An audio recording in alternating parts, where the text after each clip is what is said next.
Behind the market, where the mud never truly dries and the flies are thicker than gossip, Ada sits cross-legged in the corner of a dim hut, waiting. The hut is too small for more than a mat, a cracked pot, and the three-legged stool where her stepmother reigns. Smoke curls from the fire pit like a taunt, sharp with the scent of burnt palm oil and onions, but Ada doesn't cough. She learned long ago not to draw attention during feeding time. Her stepmother leans forward with her mouth open. A wet crunch echoes as she bites into a piece of dried fish. She chews slowly, eyes never leaving Ada's face. Ada stares at the ground, at the fine pattern of ash and ant trails between her knees. She dares not watch the jaw work, the tongue press, the teeth mash. She listens instead, to the sharp squelch, the soft gargle, the short hawk of throat clearing. Then the sound of spit. A wet lump lands on the banana leaf. Her stepmother pushes it forward with a crooked finger. Eat. Ada bows her head. Thank you, Ma. Her stomach is hollow enough to echo. Her mouth waters from the salt in the air, not the food. Still, her fingers move carefully, respectfully, lifting the warm mash of chewed yam, spit, and fish bones. She brings it to her lips. The heat of humiliation burns more than the food ever could. She eats it all. Not a crumb remains on the leaf. Her stepmother watches like a vulture, eyes narrowing for signs of rebellion, disgust, resistance, hesitation. But Ada gives her nothing. Just a clean banana leaf and a quiet thank you when she finishes. Good girl, the woman says with a smile as sharp as dried thorns. You must learn humility. Pride is for women who bring something into a home. You came with nothing but your mother's bad luck. From the doorway her father shifts his weight. He doesn't look at her. He hasn't in months. His face is turned toward the alley behind the hut, where laughter and cooking smells float on the breeze from other families. His hands, once rough from farming, now tremble when idle. He says nothing.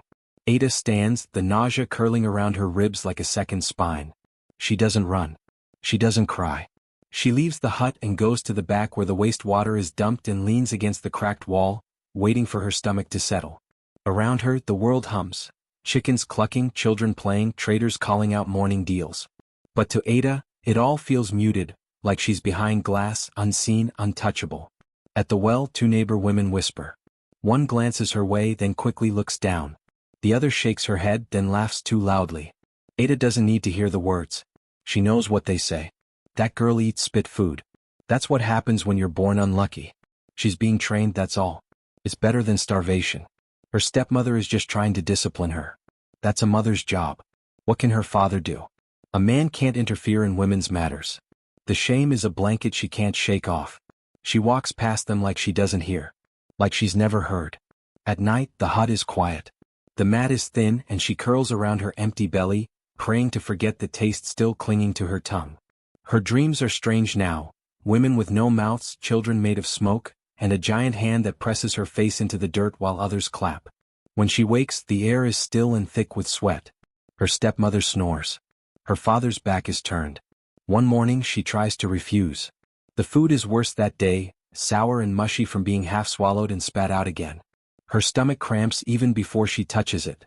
She stares at the banana leaf for too long. Her stepmother's voice turns cold. What are you waiting for? Ada looks up. Her lips part. Please? The woman slaps her. Art. You think you're better than what feeds you? She spits. You think your mother raised you for pride? Look what pride got her. Dead in childbirth and forgotten like a dead goat. You want to join her? Ada eats. This time she doesn't bow. She doesn't say thank you. She eats because she knows what happens when she doesn't. Because hunger feels like 100 needles in her gut, but shame only stings for a while. Because no one will save her. Because dignity can't fill a belly, and a full belly lets you survive one more day. The next day she eats faster. The woman calls her obedient. The word curls in her gut like spoiled oil. Some nights, Ada sings under her breath when the others are asleep, songs her mother once hummed while plaiting her hair. She doesn't remember all the words, but the tune is enough to anchor her. When the shame grows too loud, she hums louder. It's not rebellion. It's not hope. It's just survival. Once, she dreams she's a bird made of bones. She pecks at a feast, but the food turns to ash. She pecks again and her beak breaks. Then her stepmother appears in the dream, chewing loudly and spitting into her open mouth. Ada wakes up choking. In the market, no one meets her eyes anymore. She carries the firewood, hauls water, and scrubs the walls of the compound. Every chore is a test. If she hesitates, she is slapped. She slows, she is spat at. Once, when she cut her hand on a broken calabash, her stepmother smeared spit into the wound and said, "Let it remind you who feeds you." Her father stood there, silent. One evening she watches him walk past her. He doesn't say a word. But she sees the guilt in the way his fingers twitch, in the way he avoids the banana leaf when her stepmother holds it out. He knows. And that knowledge more than the food makes her sick. Weeks pass. The rains return. The market thrives again. But Ada remains the same. Thin, quiet, obedient. She eats what she's given. She washes what she's told. She never raises her voice. But inside something changes. A seed of something hard grows in her chest. It's not hate. It's not revenge. It's colder than that. It's the death of expectation. The shriveling of the last hope that anyone will come for her, speak for her, lift her from this pit. One day she bites her tongue while chewing the spit food. Blood mixes with the salt and rot. She swallows it all. And smiles. Not because she's grateful. But because now she knows how to survive. At first, Ada tries to stay noble. She turns her head from the chewed-up pulp her stepmother places in front of her. Her nose curls, her stomach rebels, and for a while she thinks she can live without it. 1 day. 2 days. 3. She drinks water like it's soup, sipping in slow gulps to trick her mind. She dreams of warm yam slices, red stew, dried fish, flickers of a better time. But every morning, the scent of pepper soup or bean porridge fills the hut, and she watches bowls pass right over her head. Her stepmother says nothing anymore, just eats with exaggerated pleasure, smacking her lips, licking her fingers and humming.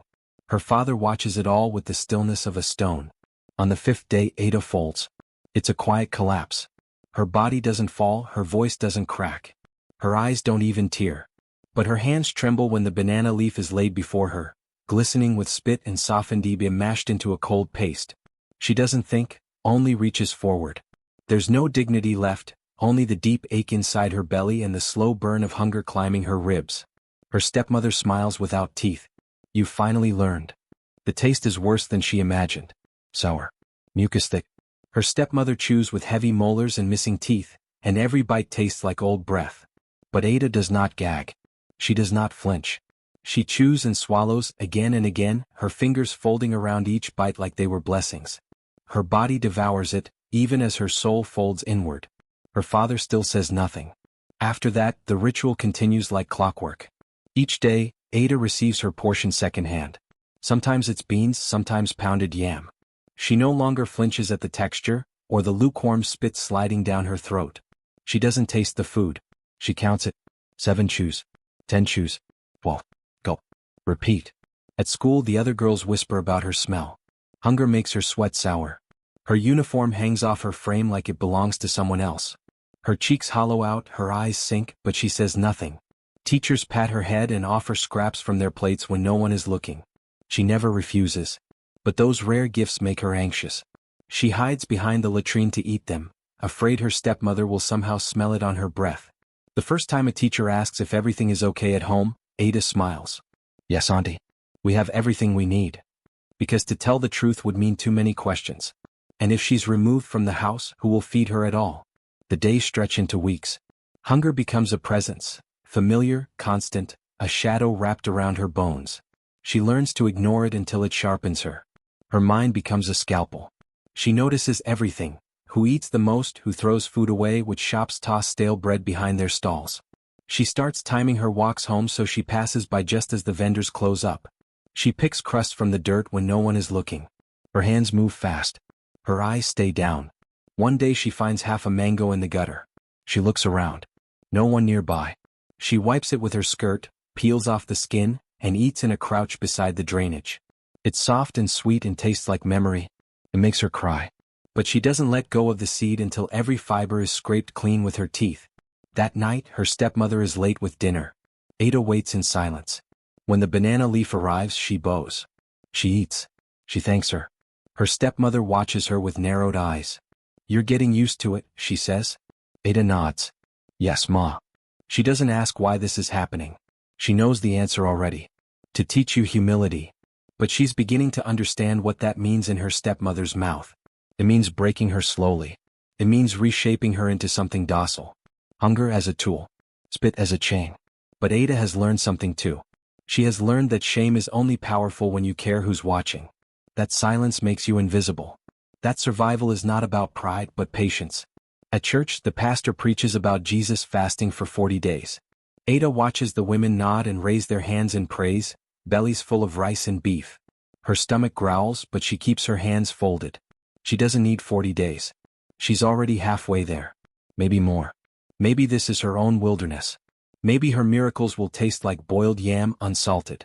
Outside church, a girl her age spits a chunk of pineapple onto the ground. Ada stares at it long after they've gone. She tells herself not to. She walks away. She comes back 10 minutes later. It's still there. She picks it up. The first bite fills her with shame. The second fills her with sugar. One night, her father stumbles home drunk and drops a bag. From inside spills a meat pie and half a soda. Ada stares. He doesn't look at her, just slumps into his corner. Her stepmother comes and scolds him, snatches the food and bites into it herself. She chews, spits it out on a plate and pushes it toward Ada. Eat. The meat pie is still warm. She doesn't hesitate. The neighbors hear nothing. They never have. They glance when Ada walks past with her knees dusty and her lips cracked. But their eyes slide off her like oil on water. Some look guilty. Most just look tired. No one says her name unless it's in whispers. At night, she dreams of banquets. Long tables, golden cutlery, mountains of food. But she's always seated last, handed a plate already picked over. She wakes up with saliva crusted on her lips and bites the inside of her cheek to remind herself what real pain tastes like. It is almost comforting. By now, Ada can tell the difference between days when her stepmother is angry and days when she is bored. On angry days the food is slapped down hard. On bored days it's delivered with ceremony, rolled, pressed, even decorated with a sad piece of okra. One afternoon, Ada is cleaning the porch when she hears her name. Ada. She turns. It's a girl from school, Ngozi. Her arms are folded, her uniform clean, her braids fresh. You eat your stepmother's food, right? Ngozi smirks. Everyone knows. Ada says nothing. Her fingers tighten around the rag in her hand. Ngozi leans in. You don't even get your own plate. Just her leftovers. Her spit. Ada doesn't look away. She doesn't cry. Does it taste like her mouth? Ngozi laughs, shrill and cruel. Ada watches her for a long second. Then she says very softly, "It tastes better than you." Ngozi flinches, confused. Ada turns back to her cleaning. That evening, her stepmother beats her with a broom. She doesn't ask why. She takes the blows, stands still and bows when it's done. Her meal is more watery than usual, flecked with pepper bits. She eats it slowly. She whispers thank you. But something in her eyes has changed. The next morning, Ada does not wait for the food. She's up early. She's cleaned the compound, washed the dishes, folded the clothes. When her stepmother arrives with the usual leaf, Ada stands tall. She accepts it without bowing. She eats it without flinching. But afterward, she does not thank her. Her stepmother stares. No thank you. Ada smiles, slow and deliberate. Next time, make it salter. The slap comes fast. Ada does not react. Her face stays turned. Her eyes burn, but she doesn't cry. That night, she dreams of a feast again. But this time, she's not at the table. She's behind it. Serving. Choosing who eats. Choosing what they eat. She wakes up full. The days go on. Ada grows leaner, stronger. Her arms string with muscle from carrying water and washing. Her eyes grow steady. Her smile disappears, replaced with a gaze that makes even the neighbor's dog whine. People stop teasing her. At school they talk less. They watch more. One teacher pulls her aside after class. Offers her a biscuit. She refuses. The teacher frowns. Are you sure? Yes, auntie. I have food at home. She walks away, hands empty, back straight. Because by now, Ada understands something deeper than hunger. She knows that dignity isn't something you eat. It's something you learn to wear. Even when your hands are dirty, your belly is empty, and your food is someone else's spit. And once you've swallowed that much shame, there's nothing left to fear. Only fire. Only silence. Only what comes next. They didn't mean it as kindness when they called her odorless Ada. Children spat the name like it was a joke. But Ada took it in quietly, the way she had learned to take everything. Eyes low, shoulders hunched, feet moving with no sound. It wasn't that she was especially clean, she wasn't. There was never enough soap, and her stepmother said the stream was too precious to waste on a girl like her. No, the name meant something else. It meant she left no mark. She walked through the world like mist. She was invisible, weightless, scentless. Even pain clung to others more than it clung to her. Sometimes she thought maybe she had stopped being real. In the morning she swept the compound. In the afternoon she fetched water. In the evening she crushed peppers until her hands went red and raw. No one asked her if she was tired. No one asked if she had eaten. She had learned that the most dangerous thing she could do was ask for something. The other children avoided her. Not out of fear, at least not yet, but out of something worse, pity wrapped in disgust. Once, a girl her age passed her a ripe mango, its skin golden and freckled. Ada took it slowly, eyes wide. Before she could thank her, the girl's mother yanked the child back, whispering harshly, "Do you want to bring bad luck into our house?" The next day the girl wouldn't look at her. So Ada kept her hands to herself and her head down. She moved through spaces like air, learning where to step so her feet made no sound. She carried water with such still hands that not a drop spilled. She became the kind of presence people forgot was in the room until she moved, and even then they looked startled, like she had materialized from the dirt. There were flies everywhere in the village, buzzing around sweat and oil, clustering around babies and bowls. But not on her. Flies didn't even notice her anymore. She began to listen. That was the one thing no one noticed her doing. When the women sat on their low stools grinding egusi, she would sit just near enough to hear. They said things they thought safe from her ears. That she was a bad sign. That her mother had died screaming her name. That her birth had called death to the village like a bell rung too hard. Ada memorized every word. Her body learned hunger. Her mind learned memory. But her heart? Her heart learned to wait. At night, she dreamed of food, not of fresh, clean bowls of rice, but of the spit-wet yam her stepmother left for her. Even in sleep, the sourness returned. Even there, she chewed in silence. But in her dreams, the leaf grew teeth. The mashed food whispered secrets. And once, the voice said, "You are more than they say." That morning, she rose before anyone else. She bathed herself in the stream while the sky was still dark, washing without soap, scrubbing until her skin stung. The chill didn't bother her. What she wanted was to feel the sting, something that proved she was still made of flesh. When she returned, she did not go back inside. She sat in the dirt and watched the village begin to wake. The cooking fires, the coughs, the chicken clucks. It was all so loud and she was so quiet. A world of noise, and no one noticed the girl sitting at its center like a breath held too long. They said she had no smell, no laugh, no voice, but she still had eyes. She still had teeth. And behind those eyes, a story was growing. Not the kind she could tell. Not yet. But one day they would taste her silence and find it bitter. One day, odorless Ada would open her mouth, and what came out would not be thanks.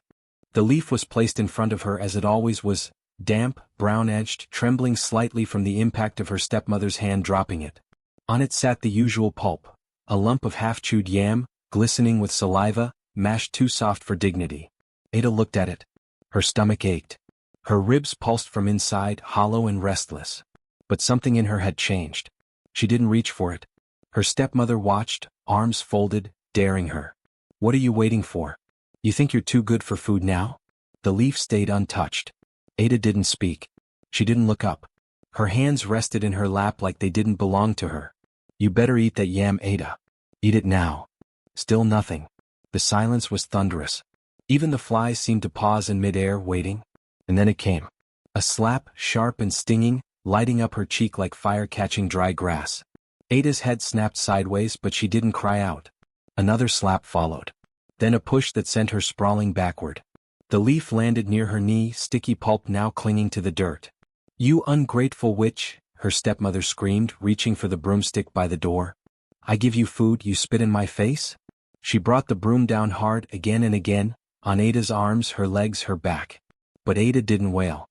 She didn't beg. She curled in on herself like a seed in dry soil, taking each blow without sound.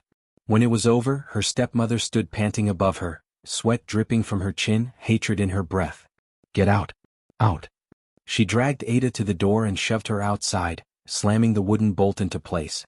It was late afternoon, and the sky was already turning silver with the promise of rain. The wind tugged at her hair. Her skin throbbed where the broom had kissed it too hard. She stood barefoot on the cracked earth, arms around herself, waiting for what came next. Rain came next. At first soft, then fierce. Cold needles stabbing her bare skin, soaking through her thin wrapper until it clung like a second punishment. Her stepmother didn't throw her a cloth. No one came to check on her. The neighbors turned their lanterns low and closed their windows. So Ada stood in the storm, naked but unbending, like a tree that has decided not to fall. Her teeth chattered. Her belly shrieked. But her heart was loudest. It beat like a drum, steady and rising. The mud sucked at her feet. Her hair dripped down her shoulders like vines. The rain stung her back, already bruising. But Ada did not knock on the door. She did not beg to be let in. Something inside her had cracked, not broken, no. Cracked open. Like a shell. Like something finally pushing its way out. She had refused. For the first time in years she had looked at the leaf and said no, not with her mouth but with her stillness. And it had cost her. But it had also freed her. The storm lasted all night. She shivered beneath the ledge of the roof, eyes open to the dark sky. No dreams came. No sleep. Only the sound of rain, and her own quiet thoughts growing louder. By morning the compound was silent. The chickens emerged first, picking their way through puddles. The sun cracked through the clouds in slices. The door creaked open. Ada rose slowly. Her body ached, but her spirit did not. She walked back into the house without waiting for permission. Her stepmother stared from the stool, eyes wide with disbelief. Ada said nothing. She picked up the broom and began to sweep the floor. Not because she was sorry, but because it was morning, and she had survived the night. Later, when the neighbor women came to fetch palm oil and saw her moving about the yard like nothing had happened, one of them whispered, "She's still alive?" The other replied, "That girl has something inside her. Mark my words. Something inside her." Yes, Ada could feel it now. It was sharp. It was awake. It had teeth. It started with the cassava peelings. One afternoon, when her stepmother sent her to sweep the backyard, Ada noticed the goats had already picked through the heap. She stared at what remained, thin bark, half-rotted leaves, and the dry shell of a yam someone had stepped on. She didn't think. She just reached down and ate. The taste was bitter, like chalk soaked in old rain. Her teeth ached. The pieces scratched her throat going down. But it was food. And it didn't come from a banana leaf soaked in spit.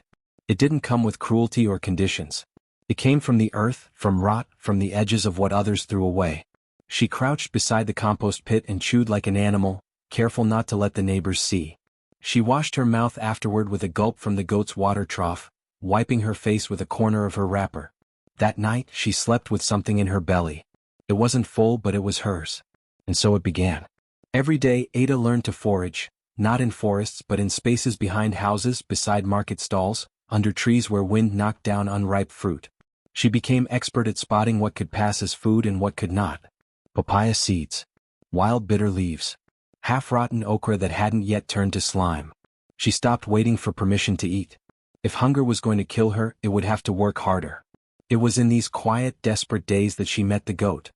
He was old, thin, and mostly blind, a graying creature with one twisted horn and a limp in his left leg. The other goats avoided him. He wandered near the compost heap, sniffing at things and occasionally stumbling into Ada when she was on her knees, picking through waste. At first she shoved him away. Then one day he nudged her hand gently and bleated. She paused. The sound wasn't a cry, it was almost like a word, stretched and clumsy but deliberate. He bleated again and shuffled toward a pile she hadn't noticed. There, tucked beneath dry plantain leaves, were 2 small yams, already soft but not yet spoiled. She stared at him. "Did you know that was there?" she whispered. The goat blinked slowly. Then he began to chew on a stick. From that day he followed her. He never strayed far. When she wandered behind the market to pick through what the women threw away, he waited. If she lingered near the dump where cassava peelings dried in the sun, he circled, sniffed, and bleated when she missed something. When she sat in the shade of the mango tree, chewing dry goat feed and trying not to choke, he lay beside her, resting his chin on her leg like he understood. The others called him Agboma, the useless goat. The old one that should have died long ago. But to Ada he became something else. He became a teacher. She began to copy the way he ate. Not everything he chewed was edible, but she learned from the way he sniffed, selected, and left things behind. She watched the way he gnawed the softer bark from tree roots, how he chewed slowly, purposefully, as if extracting something hidden. She tried it herself. The first bark she chewed made her gag. The second left her mouth dry for hours. But then she found one that tasted like bitterness and warmth. It filled her chest with a strange heat, and her stomach stopped growling for a little while. She made a mental note. Some things must be learned through the body. Agboma bleated every time she found something new. Sometimes he led her to it. One morning she followed him to the edge of the neighbor's yard where chickens were pecking at spilled millet. When the chickens scattered, she bent quickly, scooping the grains into her wrapper before anyone saw. She chewed them slowly all day one at a time. That night she rubbed Ogboma's head and whispered, "You don't talk but you speak." In a world that had tried to shrink her voice to nothing, the goat taught her to listen in other ways. He taught her patience, the way he waited for others to finish before stepping in. He taught her resistance, how he never stopped moving, even blind, even lame. He taught her to take what she needed without apology. She no longer waited by the door hoping her stepmother would remember to feed her. She stopped flinching at the sound of a plate being set down. She stopped bowing her head at the slap of slippers on concrete, or the sound of teeth biting and spitting yam. Instead, she learned the schedule of the world. Morning, follow Ogboma to the dump. Noon, sweep the compound while chewing leaves she kept in a cloth pouch under her wrapper. Evening, drink from the trough, chew bark, rest under the neem tree. Sometimes, when no one was watching, she would laugh quietly to herself. Not because she was full, but because she wasn't empty either. She was surviving in a way no one had taught her. One afternoon, while crouched beside the goat feeding trough, she saw a younger girl watching her, one of the neighbor's daughters. The girl looked puzzled, curious, maybe even impressed. Ada straightened slowly. The goat bleated beside her and she smiled. "Hunger is not shame," Ada said softly, almost like a secret. The girl blinked then ran off. Ada didn't mind. Let them talk. Let them whisper that she eats bark and rotten yam. That she walks with a goat. That she chews roots like a forest spirit. She was not dying anymore. She was becoming. By the end of the month, her stepmother barely noticed her anymore. The neighbors began to avoid her gaze. Some even crossed the path when they saw her coming, muttering about strange children and madness. But Ada only kept walking. And Ogboma followed. Ada was clearing goat droppings from the yard when the old woman arrived. She came barefoot, her wrapper faded but clean, a long walking stick in one hand and a sack slung across her back. Her hair was silver, braided in long, thin strands that looked like dry river paths. Her skin sagged but carried a quiet dignity, like time had shaped her rather than worn her down. She didn't knock. She didn't greet anyone. She simply walked through the gate like she belonged there. Ada's stepmother peered from the kitchen and frowned. "Who are you?" she asked. The old woman didn't answer at first. She looked around the compound, eyes slow but sharp. When her gaze settled on Ada, her lips pressed together.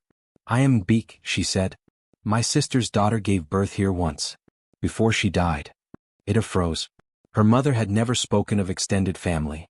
Only once, when Ada was 6, had she mentioned a village in the hills and a red stream that ran behind her father's hut. "Your mother was my niece," Beek said, more to Ada than anyone else. "I came to see her child." Ada's stepmother scoffed. "She has no people. She's been here since her mother passed and not one person has come. Until now." Beek walked past the stepmother without another word. She stopped in front of Ada, studying her face.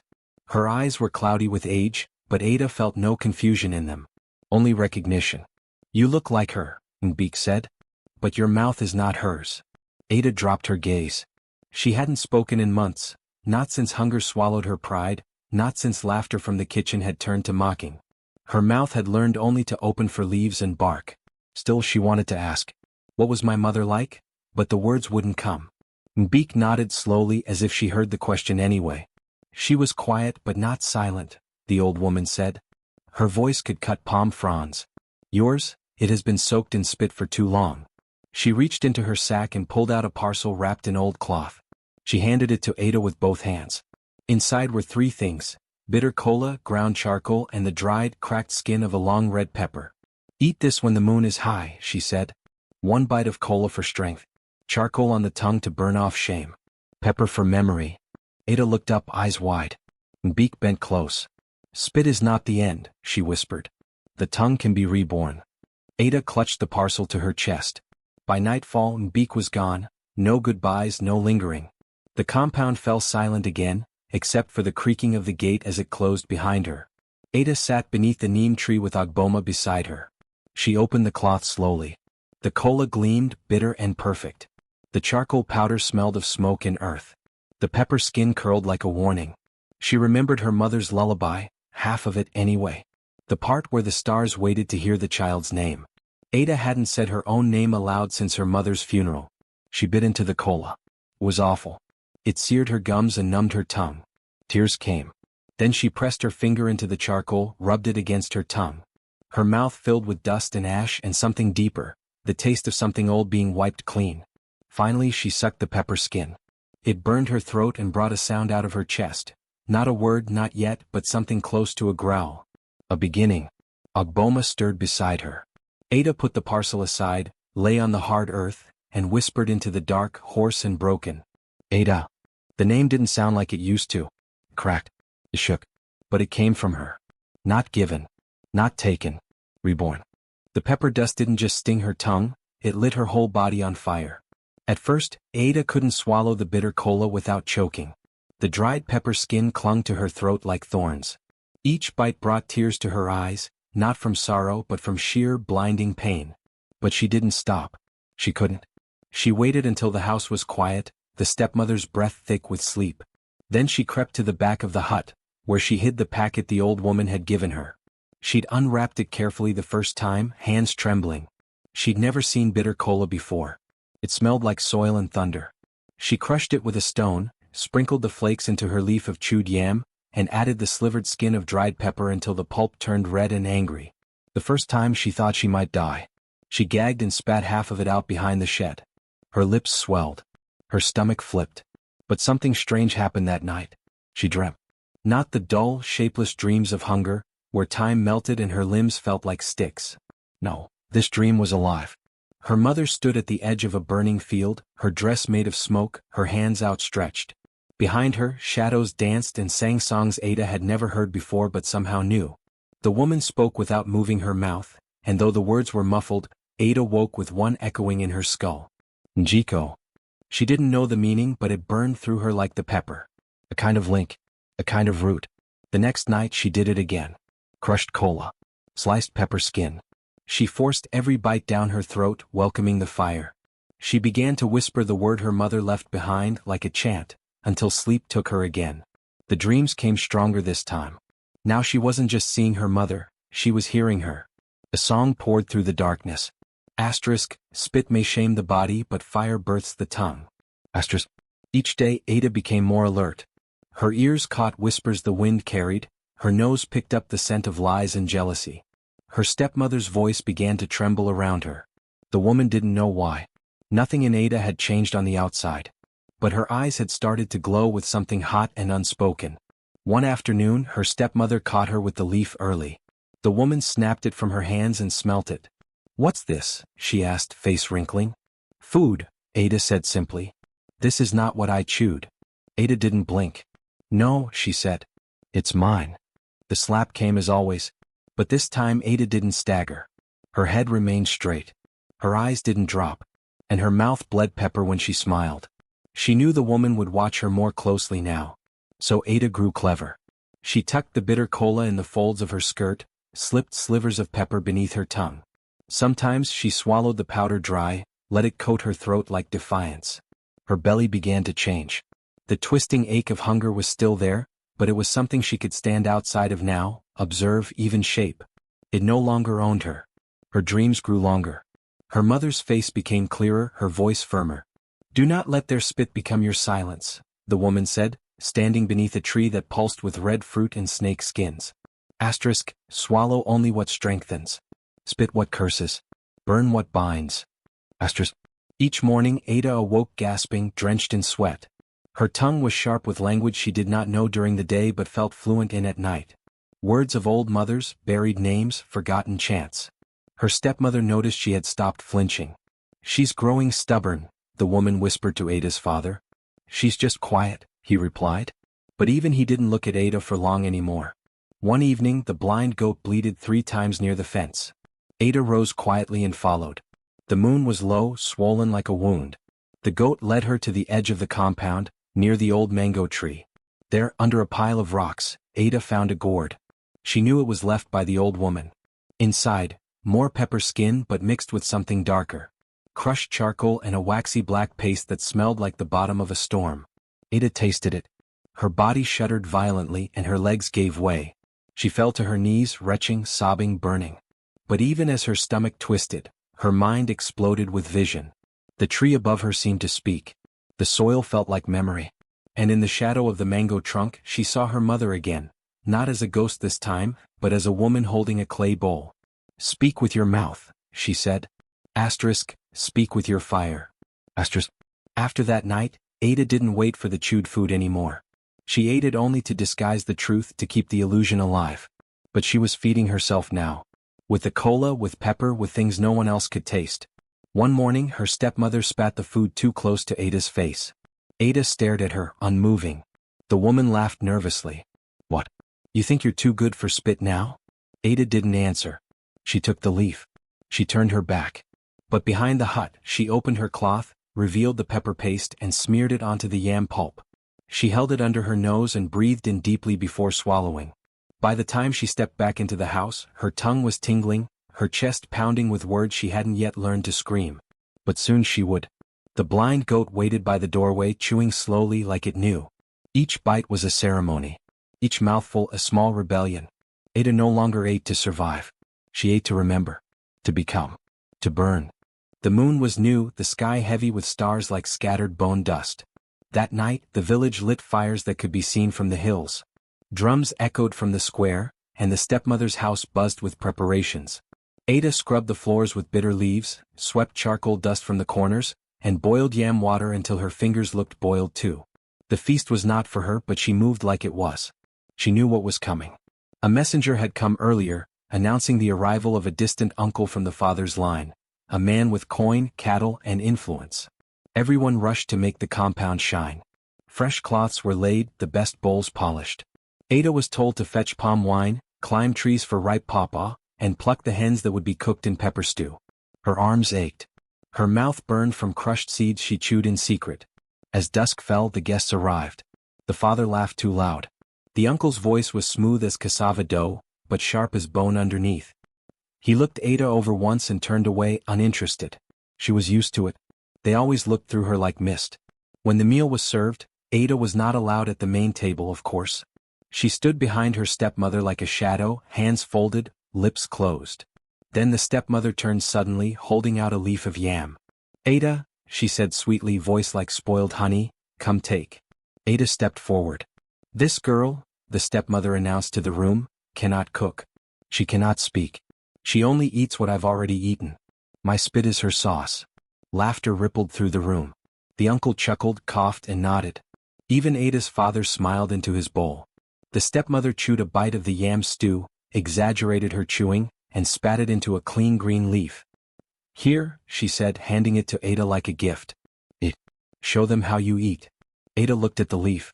The food was still warm from the woman's mouth, damp with shame. All eyes turned to her. She felt their gazes like slaps, some cruel, some curious. Her knees did not shake. She took the leaf. And then, for the first time in her life, she brought it to her mouth, and bit. She chewed slowly, eyes on the stepmother. She chewed with purpose. Her jaw moved like she was grinding stone. Her mouth filled with bitterness, but not from the food. She felt the fire rise from her throat, behind her teeth, deep from the paste she had smeared onto her tongue before stepping into the room. Bitter cola. Crushed pepper. Coal dust. Her mouth was a furnace. Then, with no warning, Ada spat.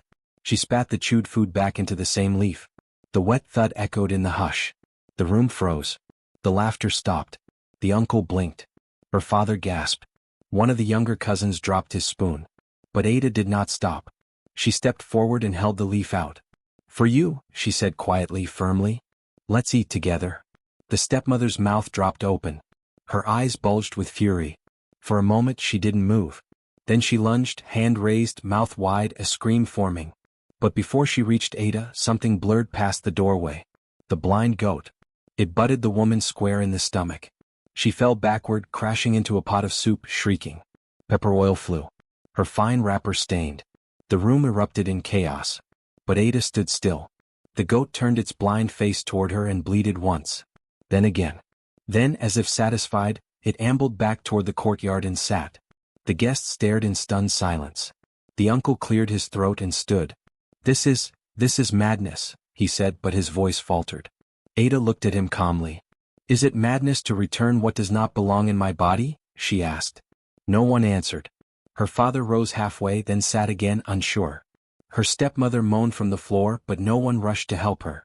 Something had changed. A wind moved through the room, though all the windows were shut. The oil lamps flickered.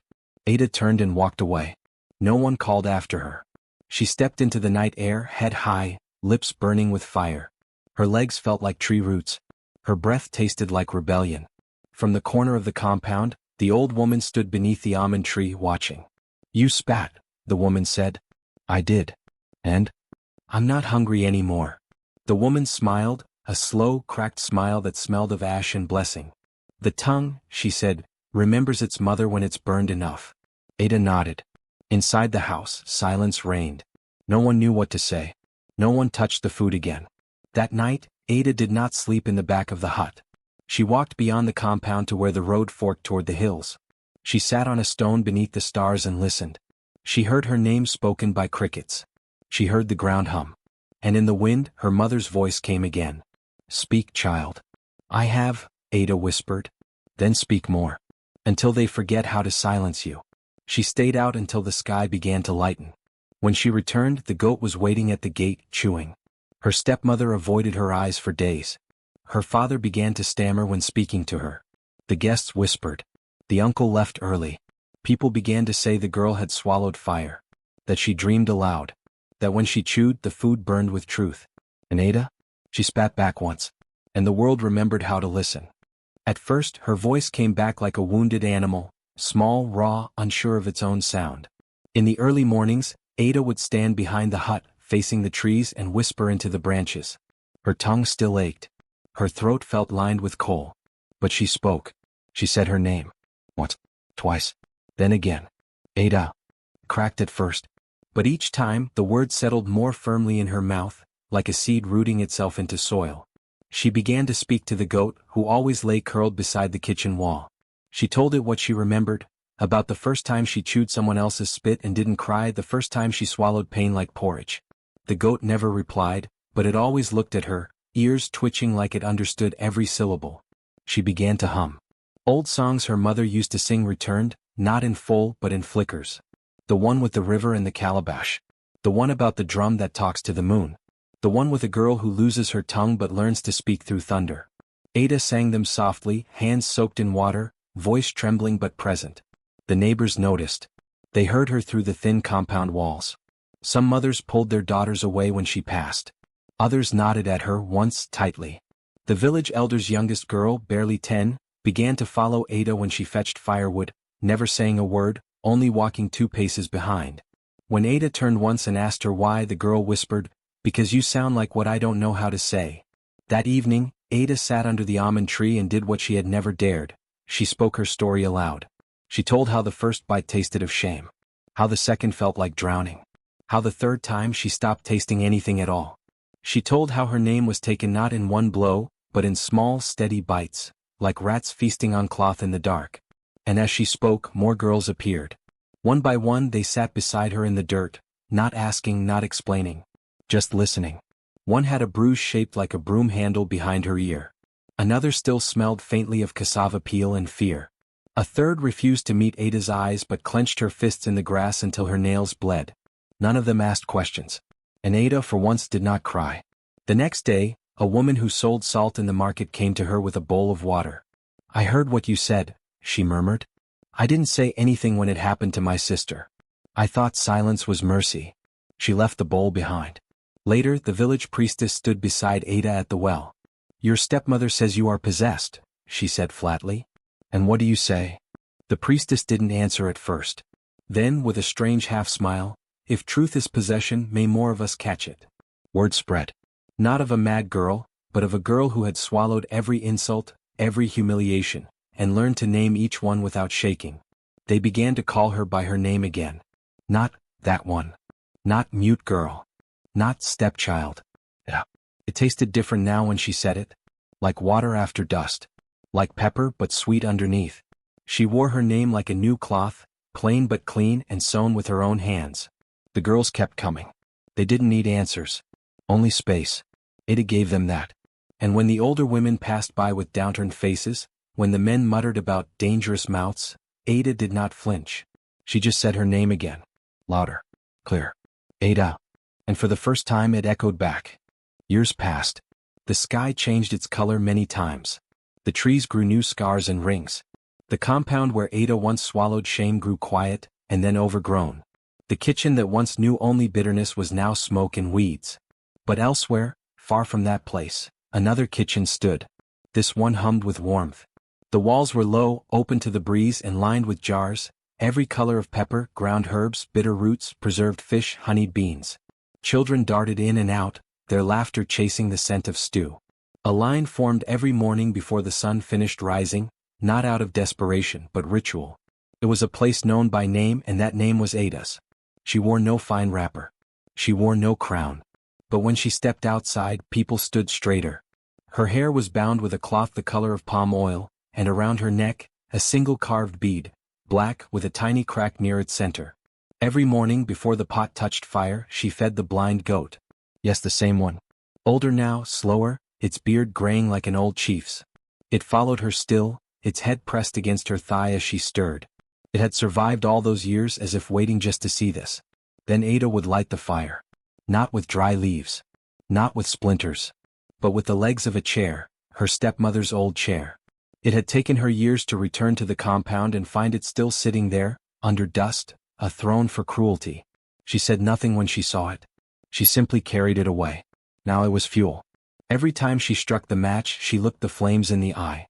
The kitchen became more than a place to eat. It was where women came to relearn the sound of their own hunger. It was where children who had never tasted gentleness found it in soup. She never shouted. She never mocked. She never forced anyone to swallow anything but what they chose. If a child cried, she knelt to their level. If a woman wept, she let the tears fall into the broth and told them, "Salt is salt.